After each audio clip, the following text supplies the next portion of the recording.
মুসলিমরা আজ জালিম হয়ে উঠেছে বলছে ভিপি নূর। এদিকে মন্ত্রী করার লোক খুঁজে পাবে না বিএনপি বলছে ফারহাদ মজহার। আরো জানিয়ে দিব, মানবিক না হলে দেশের উন্নতি সম্ভব নয়, সেনা প্রধানের হুমকি। আরও থাকছে, গোপালগঞ্জ সংঘর্ষ তদন্তের জন্য প্রয়োজনে লাশ উত্তোলন হবে বলছে স্বরাষ্ট্র উপদেষ্টা। আরও জানিয়ে দিব, নির্বাচন নিয়ে কোনো অনিশ্চয়তা নেই বলছে প্রেস সচিব। আরও থাকছে, ফেব্রুয়ারিতে নির্বাচন ছাড়া দ্বিতীয় কোনো পথ নেই বলছে আমির খুসরো। সর্বশেষ জানিয়ে দিব, জামাতের জাতীয় সমাবেশে যোগ দিলেন সার্জিস। মজলুমরা আজ জালিম হয়ে উঠছে বলছে ভিপি নূর। গণ অধিকার পরিষদের সভাপতি নুরুল হক নূর বলেছেন, আমরা দেখছি ফ্যাসিবাদ বিরোধী আন্দোলন আমাদের অংশ ছিল এমন কিছু দল আজ মজলুম থেকে জালিম হয়ে উঠছে। শনিবার সোহরাওয়ার্দী উদ্যানে বাংলাদেশ জামাতে ইসলামী জাতীয় সমাবেশে তিনি এসব কথা বলেন। নুরুল হক নূর বলেছেন, জাতীয় নির্বাচনের আগে স্থানীয় সরকার নির্বাচন দিতে হবে, সেই সঙ্গে ছাত্র সংসদ নির্বাচন দিতে হবে। জামাতের এই সমাবেশে অংশ নিতে ঢাকা সহ দেশের বিভিন্ন প্রান্ত থেকে হাজার হাজার নেতাকর্মী জড়ো হয়েছেন। দলটির পক্ষ থেকে সারা দেশের ডান ও ধর্মভিত্তিক ঘরানার একাধিক রাজনৈতিক দলকে আমন্ত্রণ জানানো হয়েছে। এনসিপি ছাড়াও ইসলামী আন্দোলন বাংলাদেশ, খেলাফত, যুব মজলিস, গণ অধিকার পরিষদ সহ কয়েকটি দল সমাবেশে প্রতিনিধি পাঠিয়েছে বলে জানা গেছে। এদিন সকাল 9টা 40 কোরআন তেলাওয়াতের মধ্য দিয়ে শুরু হয় সমাবেশের আনুষ্ঠানিকতা। প্রাথমিক অধিবেশনে সাংস্কৃতিক অনুষ্ঠান শুরু হয়। দুপুর 1টা 20 দিকে নামাজের বিরতি দেওয়া হয়। বিরতির পর দুপুর 2টায় কোরআন তেলাওয়াতের মাধ্যমে শুরু হয়েছে সমাবেশের মূল পর্ব। সেখানে জামাত আমির ডাক্তার শফিকুর রহমান সহ দলের শীর্ষ নেতারা উপস্থিত হয়েছেন। মন্ত্রী করার লোক খুঁজে পাবে না বিএনপি বলছে ফারহাদ মজহার। দলকে ঠিক না করে বিএনপিকে ক্ষমতায় বসিয়ে দেওয়া হলে মন্ত্রী করার লোক খুঁজে পাবে না বলে মন্তব্য করেছেন কলামলিস্ট ফারহাদ মজহার। শনিবার দুপুরে চট্টগ্রাম প্রেস ক্লাবের সমসাময়িক বিষয় নিয়ে সাংবাদিকদের সঙ্গে মতবিনিময় অনুষ্ঠানে এসব কথা বলেন তিনি।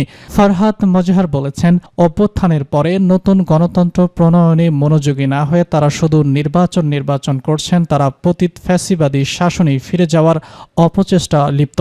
শুধু ব্যালটের মাধ্যমে নয়, রক্ত দিয়েও নির্বাচন হয়। বর্তমান সরকার রক্তের ভোটে নির্বাচিত হয়ে ক্ষমতায় এসেছে বলে মন্তব্য করেছেন তিনি আরো বলেছেন, দেশকে পুরোপুরি ফ্যাসিবাদ মুক্ত করতে হলে সেকুলার ফ্যাসিবাদ এবং ধর্মীয় ফ্যাসিবাদকে একসঙ্গে মোকাবেলা করতে হবে। আওয়ামী লীগের শাসন আমলে বিরোধী মতকে জঙ্গি ট্যাগ দিয়ে দমন করা হতো, এখন কারো বিরুদ্ধে বললে এর এজেন্ট ট্যাগ দেওয়া হচ্ছে।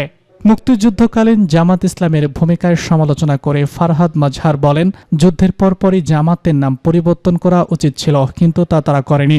জুলাই বিপ্লবের পর তাদের রাজনীতি নতুন করে ঢেলে সাজানোর উপযুক্ত সময় চলছে, কিন্তু এই সময়টিও তারা হেলায় হারাচ্ছে।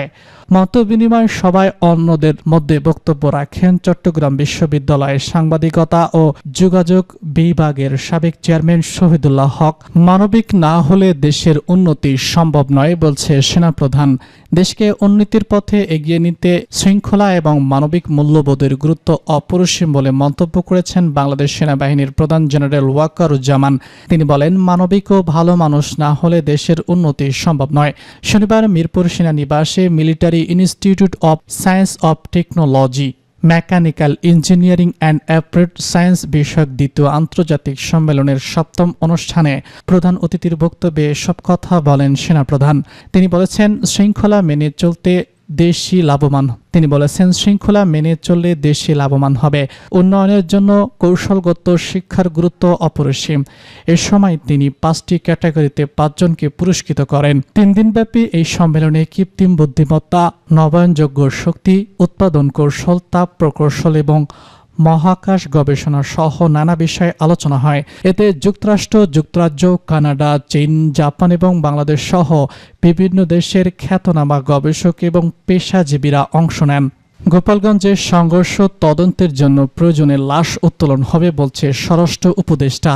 গোপালগঞ্জের সংঘর্ষের ঘটনায় নিহত ব্যক্তিদের ময়নাতদন্তের প্রয়োজনে কবর থেকে লাশ উত্তোলন করা হবে বলে জানিয়েছেন স্বরাষ্ট্র উপদেষ্টা লেফটেন্যান্ট জেনারেল মোহাম্মদ জাহাঙ্গীর আলম চৌধুরী।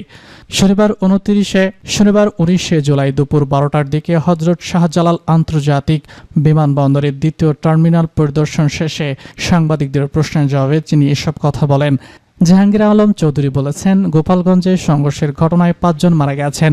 এর মধ্যে ঢাকায় যে মারা গেছেন তার ময়নাতদন্ত হচ্ছে। গোপালগঞ্জে মারা গেছেন তাদের কয়েকজনের লাশ পরিবার নিয়ে গেছেন। তাদের ময়নাতদন্ত কি হবে? দরকার হয় তার ময়নাতদন্ত করা হবে। গোপালগঞ্জ ঘটনায় দায় কাকে দেবেন এমন প্রশ্নের জবাবে পররাষ্ট্র উপদেষ্টা বলেছেন, এ বিষয়ে একটি কমিটি গঠন করা হয়েছে। কমিটি নির্ধারণ করবে এই দায় কার, আপনারা জানতে পারবেন। নির্বাচন নিয়ে কোনো অনিশ্চয়তা নেই বলছে প্রেস সচিব। আগামী জাতীয় সংসদ নির্বাচন নিয়ে কোনো অনিশ্চয়তা নেই বলে জানিয়েছেন প্রধান উপদেষ্টার প্রেস সচিব শফিকুল আলম।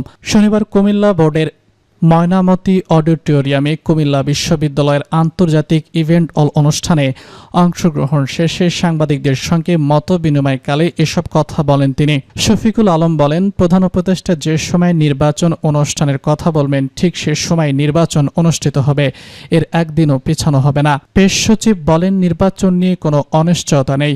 নির্বাচনের জন্য যে পরিবেশ সেটা ঠিক করা হবে এবং সবার জন্য লেভেল ফিল্ড থাকবে। অতীতের যে কোনো নির্বাচনের তুলনায় ভালো নির্বাচন হবে। পিআর পদ্ধতিতে সংসদ নির্বাচন বিষয়ে তিনি বলেছেন, বিষয়টি নিয়ে সব রাজনৈতিক দল ও কমিশনগুলো কথা বলছে এবং খুবই কম আন্তরিকতার সঙ্গে বিষয়টি আলোচনা করছে। দ্য নেক্সট উইক প্রতিপাদ্যে কুমিল্লা বিশ্ববিদ্যালয়ে দ্বিতীয়বারের মতো আয়োজিত অনুষ্ঠানে স্পিকার হিসেবে ছিলেন কুমিল্লা বিশ্ববিদ্যালয়ের উপাচার্য প্রফেসর ডক্টর হায়দার আলী। ফেব্রুয়ারিতে নির্বাচন ছাড়া দ্বিতীয় কোনো পথ নেই বলছে আমির খসরু। আগামী বছরের ফেব্রুয়ারিতে নির্বাচন ছাড়া অন্য কোনো পথের চিন্তা করলে তা বাংলাদেশের জন্য বিপদ ডেকে আনবে বলে মন্তব্য করেছেন বিএনপির স্থায়ী কমিটির সদস্য আমির খসরু মাহমুদ চৌধুরী। তিনি বলেছেন, জনগণ স্থিতিশীল সহনশীল বাংলাদেশ চায়। এর জন্য ফেব্রুয়ারিতে নির্বাচন ভিন্ন দ্বিতীয় কোনো পথ নেই। শনিবার চট্টগ্রাম মহানগরী লিভিল ক্লাবে অনুষ্ঠিত বাংলাদেশ শিক্ষক সমিতির চট্টগ্রাম উত্তর জেলার ত্রিবার্ষিক সম্মেলনে প্রধান অতিথির বক্তব্যে তিনি এসব কথা বলেন। আমির খসরু বলেছেন, জনগণের ভোটে জনগণের মালিকানা নির্বাচিত সংসদ সরকার, এর বিকল্প নেই। বাংলাদেশের মানুষ দীর্ঘদিন এজন্য ভোটের পরীক্ষায় রয়েছে। যারা নির্বাচন চান না তাদের দল করার কোনো প্রয়োজনীয়তা আছে কিনা সেটা নিয়ে প্রশ্ন তুলেছেন তিনি। বিএনপি ক্ষমতায় আসলে শিক্ষকদের সকল বৈষম্য সমাধানে পর্যাপ্ত অর্থনৈতিক বরাদ্দ দেওয়া হবে বলেও জানান আমির খসরু। জামাতের জাতীয় সমাবেশে যোগ দিলেন সার্জিস আলম। রাজধানীর সরোয়ার্দী উদ্যানে বাংলাদেশ জামাতে ইসলামের জাতীয় সমাবেশে যোগ দিয়েছে জাতীয় নাগরিক পার্টি এনসিপি উত্তরাঞ্চলের মুখ্য সংগঠক সার্জিস আলম।